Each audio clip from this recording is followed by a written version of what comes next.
نكبة، احتلال، تهويد وجدار عازل، وما بقي من الحق الفلسطيني سلبته صفقة القرن.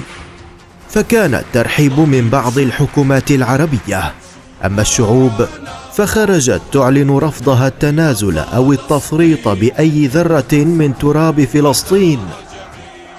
يا جماهير أمتنا الأحرار، يدعوكم الائتلاف العالمي لنصرة القدس وفلسطين للاستمرار بحراككم الرافض للصفقة والتطبيع والتغريد على هاشتاج ضد الصفقة والتطبيع.